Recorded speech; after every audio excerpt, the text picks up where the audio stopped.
എന്ന് വിളിക്കും. വാസ്തവത്തിൽ ഇന്ത്യ എന്ന് പറയുന്നത് ഏകാത്മകമായ ഒരു സത്തയുടെ പേരല്ല, ബഹുത്വം നിറഞ്ഞ വൈവിധ്യപൂർണമായ ഒരു ജനസംസ്കാരത്തിന്റെ ആകത്തുകയുടെ പേരാണ് ഇന്ത്യ എന്നത്. അങ്ങനെയല്ല എന്ന് വരുത്താൻ ഇപ്പൊ നാനാതരം ശ്രമങ്ങളുണ്ട്.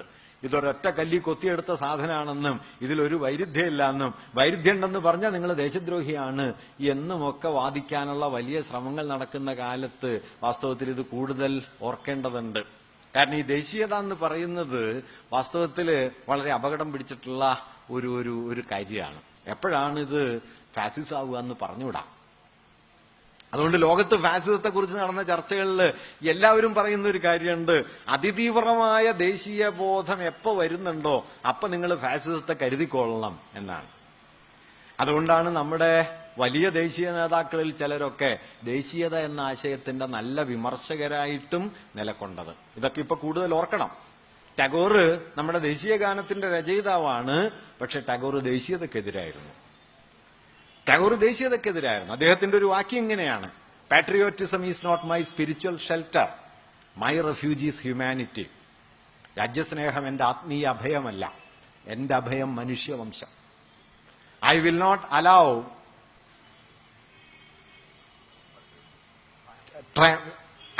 Allow patriotism to triumph over humanity. ദേശസ്നേഹം, രാജ്യസ്നേഹം, മനുഷ്യവംശത്തിന് മുകളിൽ വിജയം നേടാൻ ഞാൻ അനുവദിക്കില്ല. I will not buy glasses for the price of diamond. രത്നങ്ങളുടെ വില കൊടുത്ത് ഞാൻ കുപ്പിച്ചില്ല് വാങ്ങില്ല എന്ന് അദ്ദേഹം എഴുതി. ഗാന്ധിയോട് ഏറ്റുമുട്ടിയ ആളാണ് ദേശീയതയെ ചൊല്ലി. ഗാന്ധിജി ദേശീയതയ്ക്ക് അമിതമായി ഊന്നൽ കൊടുക്കുന്നു എന്നായിരുന്നു ടാഗോറിന്റെ വിമർശനം. ഒരു നാഷണലിസം ഇൻ ഇന്ത്യ എന്ന പ്രബന്ധത്തിൽ ടാഗോർ ഇങ്ങനെ എഴുതി: നാഷണലിസം ഈസ് എ മെനസ്. ഇതൊരു ശല്യമായിരിക്കുന്നു, നാശകാരിയായിരിക്കുന്നു. It is the particular thing which lies under all the problems of India. ഒരുപക്ഷെ ഇക്കാലത്തിന് വേണ്ടി എഴുതിയതായിരിക്കും. കവികൾ ക്രാന്തദർശികളാണല്ലോ. ഇന്ത്യ നേരിടുന്ന എല്ലാ പ്രശ്നങ്ങളുടെയും അടിസ്ഥാനം അതായി മാറിയിരിക്കുന്നു എന്ന് അദ്ദേഹം അന്ന് എഴുതി. ഇങ്ങനെ ദേശീയതയെ അതിനിശിതമായി വിമർശിച്ചുകൊണ്ടാണ് ടാഗോർ നിലകൊണ്ടത്. നമ്മൾ ടാഗോറിനോട് പ്രതികാരം ചെയ്ത് എങ്ങനെയാണെന്ന് വെച്ചാൽ മൂപ്പരെ തന്നെ ദേശീയ മഹാകവിയാക്കി.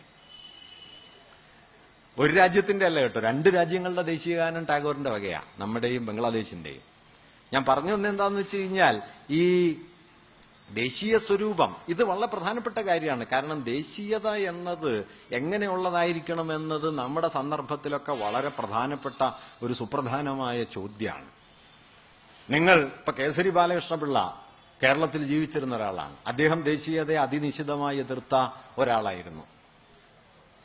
കലാമണ്ഡലത്തിന് പിരിവിന് വേണ്ടി വള്ളത്തോൾ ഇറങ്ങിയപ്പോ ഗദർ ധരിച്ച് കലാമണ്ഡലത്തിന് വേണ്ടി പിരിവിനിറങ്ങിയ വള്ളത്തോളിനെ കേസരി വിമർശിക്കുന്നുണ്ട്. അദ്ദേഹം പറയുന്നത്, നിങ്ങൾ കലാമണ്ഡലത്തിന് വേണ്ടി പിരിവ് നടത്തുന്നത് നല്ലതാണ്, പക്ഷേ ദേശീയതയുടെയും സങ്കുചിതമായ രാജ്യബോധത്തിന്റെയും അടയാളമായ ഖദർ ധരിച്ച് പിരിവ് നടത്തിക്കൂടാ, കലകൾക്ക് ദേശീയ ഉള്ളടക്കമില്ല. അതുകൊണ്ട് കലാമണ്ഡലം നല്ലതാണ്, കഥകളി നല്ലതാണ്, പക്ഷെ ഖദറിട്ട് പിരിവ് നടത്തിക്കൂടാ എന്നായിരുന്നു കേസരി പറഞ്ഞത്. അന്ന് വള്ളത്തോൾ കവിത എഴുതിയല്ലോ: ഭാരതം എന്ന പേർ കേട്ടാൽ അഭിമാനപൂരിതമാകണം അന്തരംഗം, കേരളം എന്ന് കേട്ടാൽ തിളക്കണം ചോര നമുക്ക് ഞരമ്പുകളിൽ എന്നൊക്കെ വന്ന സമയത്ത് കേസരി ചോദിച്ചു, അപ്പൊ തൃശ്ശൂർ എന്ന് കേട്ടാൽ എന്ത് ചെയ്യും? ഭാരതം എന്ന് കേൾക്കുമ്പോൾ അഭിമാനപരിതവും കേരളം എന്ന് കേൾക്കുമ്പോൾ ചോര തിളക്കുകയും ചെയ്താൽ തൃശ്ശൂർ എന്ന് കേൾക്കുമ്പോൾ കുറച്ചുകൂടി വികാരം കൂടണമല്ലോ. അങ്ങനെ കൂടി അവനവന്റെ തറവാട്ട് പേര് കേൾക്കുമ്പോൾ നിക്കക്കള്ളി ഇല്ലാണ്ടാവില്ലേ? ഏതാണ്ട് ഇന്നത്തെ സ്ഥിതി അതാ, നിക്കക്കള്ളിയില്ല. കേസരി ചോദിക്കുന്നുണ്ട്, അവിടെ നിന്ന് ഇങ്ങോട്ടാണോ ഇവിടെ നിന്ന് അങ്ങോട്ടാണോ? ഇവിടെ നിന്ന് മനുഷ്യവംശത്തോളം വലുതാവുകയാണോ, മനുഷ്യവംശത്തിൽ നിന്ന് സ്വന്തം തറവാട്ട് പറമ്പിലേക്ക് ചുരുങ്ങുകയാണോ? ഏതാണ് മനുഷ്യന്റെ അന്തിമ ലക്ഷ്യം? ടാഗോർ അതാ ചോദിച്ചത്. ടാഗോർ സർവകലാശാല സ്ഥാപിച്ചു. സർവകലാശാലയുടെ ലക്ഷ്യവാചകമായിട്ട് ടാഗോർ എടുത്തത് യജുർവേദത്തിലെ ഒരു മന്ത്രഖണ്ഡാണ്: എത്ര വിശ്വം ഭവത്യേകനീടം, ഈ ലോകം ഒരു പക്ഷിക്കൂടായി തീരട്ടെ. ടാഗോറിനോട് ആളുകൾ ചോദിച്ചു, ഇതാണോ സർവകലാശാല? ഇതാണോ വിജ്ഞാനം? എത്രയോ വിജ്ഞാനത്തെക്കുറിച്ചുള്ള മഹത്തായ ആശയങ്ങൾ ഇന്ത്യയിലുണ്ട്. നിങ്ങൾ അതൊന്നും എടുക്കാതെ ഇങ്ങനെ കാൽപ്പനികമായ ഒരു ആശയം വിജ്ഞാനവുമായി കൂട്ടിയിണക്കുന്ന എന്തിനാണ്? ഇപ്പൊ ടാഗോർ പറഞ്ഞ ഉത്തരം വാസ്തവത്തിൽ ഇതാണ് വിദ്യാഭ്യാസത്തിന്റെ അവസാന ലക്ഷ്യം. ഒരു പക്ഷിക്കൂട് പോലെ വാത്സല്യം നിർഭരമായി, സ്നേഹമസൃണമായി, കന്മഷവും കാലുഷ്യവുമില്ലാത്ത ഒന്നായി ഈ ലോകത്തെ മാറ്റി തീർക്കുന്നതിനുള്ള പ്രേരണാശക്തിയാകുമ്പോഴാണ് വിദ്യാഭ്യാസം ശരിയായിത്തീരുന്നത്. അല്ലാത്തപ്പോഴൊക്കെ അത് പൂർത്തിയാകുന്നില്ല. അദ്ദേഹം പറയുന്നുണ്ട്, നിങ്ങൾക്ക് വിദ്യാഭ്യാസത്തിൽ പല ഇടത്താവളങ്ങളും കാണാൻ പറ്റും. അത് നിങ്ങൾക്ക് ബിരുദം തരും, അത് നിങ്ങൾക്ക് പദവി തരും, അത് നിങ്ങൾക്ക് സമ്പത്ത് കൊണ്ടുവരും, സാമൂഹ്യ പദവി കൊണ്ടുവരും. പക്ഷെ അതൊന്നും വിദ്യാഭ്യാസത്തിന്റെ അവസാന ലക്ഷ്യമല്ല. അവസാന ലക്ഷ്യം ഏകനീടം, ഈ ലോകം ഒന്നായി തീരണം, ഒരു കിളിക്കൂട് പോലെ സ്നേഹനിർഭരമായി തീരണം. ഞാൻ പറഞ്ഞു വരുന്നത്, ദേശീയത എന്ന ആശയത്തെ ഇങ്ങനെ കണ്ട ഒരു കാലം ഉണ്ടായിരുന്നു. അങ്ങനെ കണ്ടതുകൊണ്ടാണ് നമ്മുടെ വലിയ കവികളിൽ ചിലർക്ക് തന്റെ രാജ്യം മാത്രമല്ല എന്ന് തോന്നിയത്. ഇപ്പൊ ദേശീയ സ്വാതന്ത്ര്യ സമരത്തിൽ പങ്കെടുത്ത നമ്മുടെ വലിയ കവികളുള്ള ഒരാളായിരുന്നു NV കൃഷ്ണവാര്യർ. NV എഴുതിയ ഒരു കവിതയുടെ പേര് ആഫ്രിക്ക എന്ന. എങ്ങോ മനുഷ്യന് ചങ്ങല കയ്യിൽ അങ്ങൻ കയ്യുകൾ നൊന്തിയിടുന്നു, എങ്ങോ മർദ്ദനം അവിടെ പ്രഹരം വീഴുവതെന്റെ പുറത്താവുന്നു. ആ കവിത അവസാനിക്കുന്നത്, ഇന്ന് ആഫ്രിക്ക ഇതൻ നാട്, അവളുടെ ദുഃഖത്താലേ കരയുന്നു ഞാൻ. ഏതാണ് രാജ്യം? കീഴരിയൂർ ബോംബ് കേസിലെ പ്രതിയായി തീർന്ന ആളാണ് കേട്ടോ NV കൃഷ്ണവാര്യർ. വെറുതെ ഇരുന്ന് കവിത എഴുതിയ ആള് മാത്രമല്ല. 1942 ക്വിറ്റ് ഇന്ത്യ സമരത്തിൽ പങ്കെടുത്ത് ബോംബ് കേസിലെ പ്രതിയായ ഒരാളാണ്. കേരളം കണ്ട ഏറ്റവും വലിയ സംസ്കൃത പണ്ഡിതൻ. കാലടിയിലെ സംസ്കൃത വിദ്യാശാലയിൽ രാജാവിനെ സ്തുതിക്കുന്ന ദേശീയഗാനം പാടണം, രാജസ്തുതി ഗാനം എല്ലാ ദിവസവും പാടണം എന്ന് പറഞ്ഞിരുന്ന സമയത്ത് ഈ സംസ്കൃത ഗാനം പാടിയിട്ട് കാര്യമില്ല, ദേശാഭിമാനത്തിന്റെ ഒരു ഗാനം പാടണം എന്ന് പറഞ്ഞ് വേറൊരു ഗാനം ഉണ്ടാക്കി കുട്ടികളെ പാടിപ്പിച്ചതുകൊണ്ട് സ്കൂളിൽ നിന്ന് പുറത്താക്കപ്പെട്ട ആളാണ് കൃഷ്ണവാര്യർ. അങ്ങനെ ദേശീയഗാനം പുറത്താവാനുള്ളതാണ് എന്ന് ആദ്യം തെളിയിച്ച ഒരാളാണ്. അദ്ദേഹം വലിയ പോരാളിയായിരുന്നു. ഒളിവ് ജീവിതം നയിച്ച ആളാണ്. ഒളിവിൽ നടക്കുന്ന സമയത്ത് സ്വന്തം പോക്കറ്റിലെ തുണിസഞ്ചിയില് ഒരു കല്ലച്ച് കൊണ്ട് നടക്കുകയും ഒളിത്താവളങ്ങളിലിരുന്ന് പത്രം അച്ചടിക്കുകയും സ്വതന്ത്ര ഭാരതം എന്ന പേരുള്ള പത്രം താൻ നടക്കുന്ന സ്ഥലങ്ങളിലൊക്കെ വിതരണം ചെയ്തുകൊണ്ട് ജീവിക്കുകയും ചെയ്ത ഒരാളായിരുന്നു NV. ഇന്ത്യക്ക് എന്ത് സംഭവിക്കാൻ പോകുന്നു എന്ന് NVക്ക് അന്നറിയായിരുന്നു. ഇന്ന് തിരിഞ്ഞു നോക്കിയാൽ വലിയ ഒരു ഉൾക്കാഴ്ചയാണ്. 1950കളിൽ എഴുതിയല്ലോ, അരിവാങ്ങാൻ ക്യൂവിൽ തിക്കി നിൽക്കുന്നു ഗാന്ധി, അരികെ കൂറ്റൻ കാറിലേറി നീങ്ങുന്നു ഗോഡ്സെ. ഗോഡ്സെയുടെ പ്രതിമയൊന്നും വന്നു തുടങ്ങിയിട്ടില്ല. മഹാത്മാ ഗോഡ്സെ ജനിക്കാനിരിക്കുന്നതേ ഉള്ളൂ. അപ്പോഴേ എഴുതിയിരുന്നു NV. ഞാൻ പറഞ്ഞത്, ദേശീയത എന്ന ആശയത്തെ തന്റെ ദേശം മാത്രമായി ചുരുക്കി കണ്ടുകൊണ്ടല്ല വാസ്തവത്തിൽ ദേശീയ പ്രസ്ഥാനം നിലനിന്നത്. കേരളത്തിലെ വലിയൊരു കവിയുണ്ട്, എടശ്ശേരി ഗോവിന്ദൻ നായർ, ദേശീയ കവിയാണ്, ഗാന്ധിയനാണ്. അദ്ദേഹം ഒരു കവിത എഴുതി, കുടിയിറക്കം.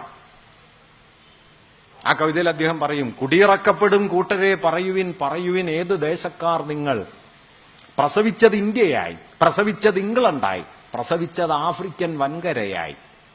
അതുകൊണ്ടെന്തുണ്ട് ആർക്കാനും ഉടമയോരാത്ത ഭൂപടമേലും പാഴ്വരയ്ക്കർത്ഥമുണ്ടോ?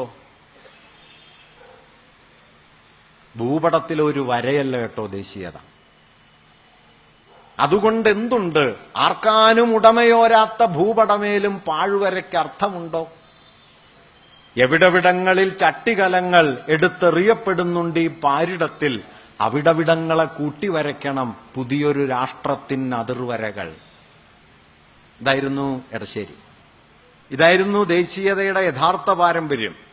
നാം ഇന്ന് കാണുന്ന, നാമും നമ്മുടെ പഞ്ചായത്തും കഴിഞ്ഞു കഴിഞ്ഞാൽ ദേശീയത അവസാനിച്ചു എന്നും അപ്പുറത്തുള്ള രാജ്യം നമ്മുടെ ശത്രുരാജ്യമാണെന്ന് എല്ലാ ദിവസവും നമ്മളെ ബോധ്യപ്പെടുത്തുന്ന ഭ്രാന്തിന്റെ പേരല്ലായിരുന്നു ദേശീയത. ആ ഭ്രാന്തിന്റെ പേരല്ലായിരുന്നു. നിങ്ങൾക്ക് പുറത്തുള്ള ബർണാഡ് ഷാ പറയുന്നുണ്ട്, ബർണാഡ് ഷാ വളരെ പരിഹാസപൂർവ്വമാണ് ദേശീയതയെ കണ്ടത്.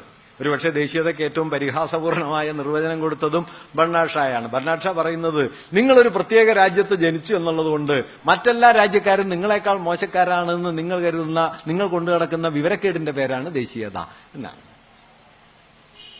ഏതാണ്ട് ആ നിലവാരത്തിലേക്ക് നമ്മളെ ദേശീയത എത്തിച്ച കാലത്ത് വാസ്തവത്തിൽ ഇത് ഓർക്കേണ്ടതാണ്. ഇവരൊക്കെ ഇതിന് വരുന്നു. ഒരു കാര്യം കൂടി പറഞ്ഞ് ഞാൻ ഈ ഭാഗം അവസാനിപ്പിക്കാം. ഗാന്ധിജി ആദ്യമായി നിരാഹാരം കിടക്കാൻ, സ്വാതന്ത്ര്യം കിട്ടിയതിന് ശേഷം ആദ്യമായി നിരാഹാരം കിടക്കാൻ ഗാന്ധിജി തീരുമാനിച്ചത് വിഭജനകാലത്ത് പാകിസ്ഥാൻ ഇന്ത്യ ഗവൺമെന്റ് കൊടുക്കാമെന്ന് സംബന്ധിച്ച് 75 കോടി രൂപ കൊടുക്കാൻ മടിച്ചപ്പോഴാണ്. പാകിസ്ഥാന് പണം കൊടുക്കണമെന്ന് ആവശ്യപ്പെട്ട് സ്വതന്ത്ര ഭാരതത്തിൽ ഇന്ത്യ ഗവൺമെന്റിനെതിരെ ആദ്യമായി നിരാഹാരം കിടക്കാൻ തീരുമാനിച്ച ആളുടെ പേരാണ് മഹാത്മാഗാന്ധി എന്നത്. അദ്ദേഹമാണ് രാഷ്ട്രപിതാവ്. ഇതാണ് ദേശീയതയുടെ പാരമ്പര്യം. ഇന്നാണെങ്കിൽ പാകിസ്ഥാനിലേക്ക് ഒരു ടിക്കറ്റ് അടുത്ത ദിവസം കിട്ടും. മൂപ്പർക്ക് അതിലും വലിയ ടിക്കറ്റ് കിട്ടി, അതുകൊണ്ട് കുഴപ്പമില്ല. അതിനപ്പുറത്തേക്കും കിട്ടി.